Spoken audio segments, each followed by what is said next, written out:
हम होंगे कामयाब इस दे वाक्य के साथ इवनिंग क्लास एजुकेटर में आपका स्वागत है। आज हम शिक्षा मनोविज्ञान के अंतर्गत थॉर्नडाइक जी के द्वारा दिए गए अधिगम के नियमों का अध्ययन करेंगे। ये अधिगम के नियम आपको किसी भी टीचर्स एग्जाम, सीटेट, टेट व नेट एग्जाम में उपयोगी सिद्ध होंगे। सबसे पहले समझते हैं अधिगम। अधिगम क्या है? अधिगम का अर्थ है सीखना, अर्थात किसी प्राणी द्वारा अपने अनुभवों से जो अपने व्यवहार में परिवर्तन लाया जाता है, सीखना अथवा अधिगम कहलाता है। सीखने या अधिगम की प्रक्रिया जन्म से लेकर वृद्धावस्था तक चलती है, अर्थात यह प्रक्रिया जीवन भर चलती रहती है। अब हम समझते हैं अधिगम के नियम। अधिगम के नियम ईएल थॉर्नडाइक जी द्वारा प्रतिपादित किए गए थे।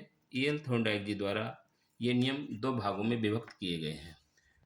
प्रथम प्राथमिक नियम, द्वितीय गौण नियम। प्राथमिक नियम के अंतर्गत 3 नियम दिए गए हैं जो इस प्रकार है। पहला तत्परता का नियम, दूसरा अभ्यास का नियम, तीसरा प्रभाव का नियम। गौण नियम अर्थात द्वितीयक नियम द्वारा में थॉर्नडाइक जी द्वारा 5 नियमों को दिया गया है। पहला बहुप्रतिक्रिया का नियम, दूसरा मनोवृत्ति का नियम, तीसरा आंशिक क्रिया का नियम, चौथा सदस्य अनुक्रिया का नियम, पांचवा सचर्यात्मक स्थानांतरण का नियम।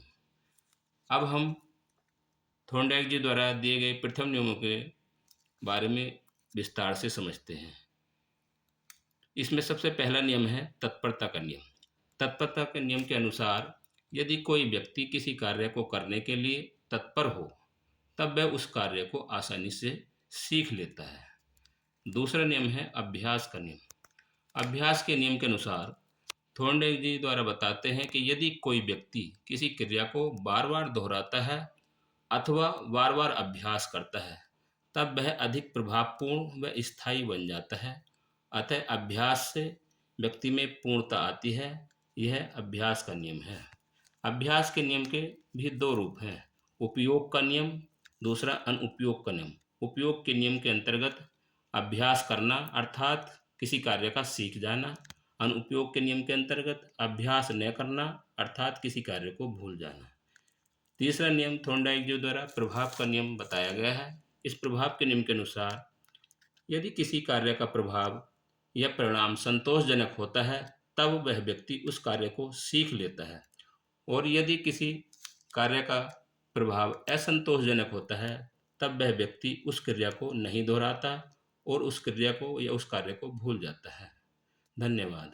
इसका दूसरा पार्ट जो कि द्वितीयक नियम है, अभी हम सेकंड पार्ट में, वीडियो के सेकंड पार्ट में आपको देंगे। धन्यवाद।